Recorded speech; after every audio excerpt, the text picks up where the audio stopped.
ପିଢ଼ି ଦାରେ ପିଢ଼ି ବାପାଙ୍କ ପରେ ମୁଁ ବାପା କହିଲେ ଯେ ବାପା ତୋର ସେବା କାମ ରହିଛି ତୁ ସେବା କରିବୁ ଠାକୁରଙ୍କର ଆଉ ଆମର ଯେଉଁ 24ଟି ଗ୍ରାମର ଯେଉଁ କାମ ଅନୁସାରେ ଯେଉଁ ଆମର ଶାସକ ଅନୁସାରେ ଯେଉଁ ତୁ ପାଳନ କରିବାର ଆଉ ଠାକୁରଙ୍କ ସେବାରେ ତୋତେ ନିୟୁକ୍ତ କରାହେଇଛି ପୂଜାରୀ ହିସାବରେ ତୁ ବାସ୍ ଶାସନ କରେ ଆଉ ପ୍ରଜାଙ୍କର ସେବା କରିବାକୁ ମୋତେ ନିୟୁକ୍ତ କରାହେଇଛି ବାସ୍ ଏତିକି ଜାଣିଛି ମୋ କର୍ମଟା ମୁଁ ପାଳନ କରି ଚାଲି ଆସୁଛି ଆଉ ଆମର ଏଇ ଯେଉଁ ଚାଲିଛି ଏବେ ଚୈତ ପର୍ବଟା এটা ପିଢ଼ି ଧରେ ପିଢ଼ି ତ ଚାଲି ଆସୁଛି କିନ୍ତୁ ଏ ବର୍ଷଟା କିନ୍ତୁ କିଛି ନୂଆ କିଛି ଲଳିତ ଭାଇଙ୍କର ଅନୁସରଣରେ ଚାଲି ଆସୁଅଛି ଆଉ ଲଳିତ ଭାଇ ଆଗାମୀ ପିଢ଼ି ଧରେ ପିଢ଼ିମାନଙ୍କୁ କିଛି ଉପଦେଶ ଦେବାକୁ ଚାହୁଁଛନ୍ତି ତା ଭଲ ଅତି ସୁନ୍ଦର ଜିନିଷଟା ମୋତେ ବହୁତ ଭଲ ଲାଗିଲା ଆଜି ଲଳିତ ଭାଇ ପାଇଁ ମୁଁ ଟିକେ ତାଳି ମାରୁଛି ଧନ୍ୟବାଦ। ଏ ପର୍ବ କରିବା ଯେଉଁ ପ୍ରେରଣା ହେଉଛି ଯେଉଁଟାକି ଆମର ଆଦିବାସୀମାନଙ୍କର କଲଚର ଯେଉଁ ପରମ୍ପରା ପୂଜା ଯାହା ଅଛି ସେଟାକୁ ଆଗାମୀ ଯେଉଁ ପର ପିଢ଼ି ପର୍ଯ୍ୟନ୍ତ ଯେଉଁ ଆମର ପରମ୍ପରା ଅଛି ସେଟା ଯେମିତି ଆମେ ବଞ୍ଚେଇ ରଖିବା ପାଇଁ ଆମେ ଯେହେତୁ ଆମର ଏମିତିରେ ବି ଆମର ଆଦିବାସୀମାନଙ୍କର ଯେଉଁ ରୀତିନୀତି ଯେଉଁ ପରମ୍ପରା ଯେଉଁ ରହିଛି ଆଦିବାସୀମାନଙ୍କର ସେଟାକୁ ଆମେ କେମିତି ବଞ୍ଚେଇ ରଖିବୁ ଆଉ ୟାକୁ କେମିତି ଗୋଟେ ବହୁତ ସୁନ୍ଦର ଭାବରେ ପ୍ରଶାସନ ସାମ୍ନାରେ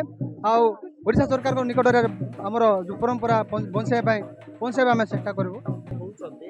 ସବୁ କ୍ଷେତ୍ରରେ ପଛରେ ଅଛନ୍ତି ତ ଏହା କରିବା ଦ୍ୱାରା ଯୁବକମାନେ କ'ଣ ଆଗକୁ ଯାଇପାରିବେ ନା ଯାଇପାରିବେ ନାହିଁ? ନାଇଁ ଏହା କରିବା ଦ୍ୱାରା ଆମର ଯୁବକମାନେ ତ ଆଗକୁ ଯାଇପାରିବେନି ଯେହେତୁ ଶିକ୍ଷା ହେଉଛି ପ୍ରଥମେ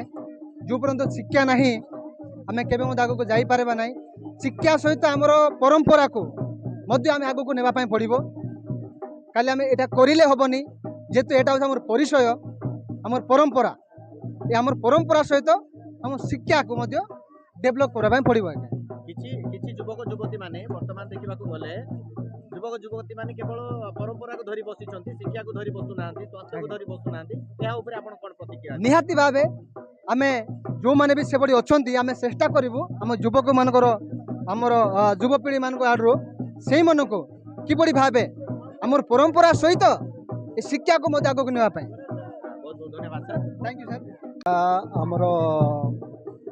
ଯେଉଁଟାକି ପାରମ୍ପରିକ କଳା ସଂସ୍କୃତି ହିସାବରେ ଆମର ଯେଉଁ ସହିତ ପର୍ବ ହିସାବରେ ଆମର ଯେଉଁଟାକି ବିଜା ପାଣ୍ଡବ କହିବେ ଆଉ ଏ ଜିନିଷ ୟାର ଇଏ ସଂସ୍କୃତିଟା କ'ଣ ଆମର ଜେଜେ ବାପା ଆଉ ଜେଜେମା ଯେ କି ମା ବାପା ମାନେ ଯେଉଁଟା ପାଳନ କରି କରି ଆସୁଛନ୍ତି ପରମ୍ପରା ହିସାବରେ ଯେଉଁଟାକି ଆମର 4 ଯୁଗ ଧରିକରି ଯେଉଁଟାକି ରାଜା ବଂଶର ଲୋକମାନେ ଯେଉଁଟା ପାଳନ କରୁଥିଲେ ସହିତ ପର୍ବ ହିସାବରେ ଯେ ଏ ଜିନିଷଟା ଆମେ ନିଜେ ଏବେ ଯାହା ଅନୁଭବ ଆମେ କଲୁ ଏ ସଂସ୍କୃତିଟା ଯଦି ଆମେ ଯଦି ନ ଚଲାଇବୁ ନ ଯଦି ପାଳନ କରିବୁ ଏ ଜିନିଷଟା ଆପେ ଅଜିଯିବ ବୋଲି ଆମେ ଭାବୁଥିଲୁ କିନ୍ତୁ ଜିନିଷଟା କ'ଣ ଏ ବର୍ଷ ନୂଆରେ ୟଙ୍ଗ ହିସାବରେ ଆମେ ଯେଉଁ ଯୁବକ ପିଲାମାନେ ଆଉ ଆଗର ପାରମ୍ପରିକ ହିସାବରେ ଯେଉଁ ବୟସ୍କ ନିଶ୍ଚିତ ରୂପେ ଆମେ ସମ୍ବିଧାନ ପ୍ରକ୍ରିୟା କରିବୁ ଯେହେତୁ ଆଦିବାସୀ ହେଉଛନ୍ତି ନିରୀହ ସରଳ ବିଶ୍ୱାସୀ ଜଣେ ଯଦି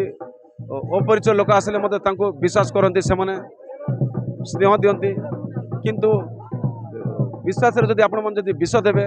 ସେତିକି ଆପଣ ମନେ ରଖିଥାନ୍ତୁ ଆପଣ ଅନ୍ୟ ଜଣକୁ ଗାତ ଆପଣ ଜାଣିଛନ୍ତି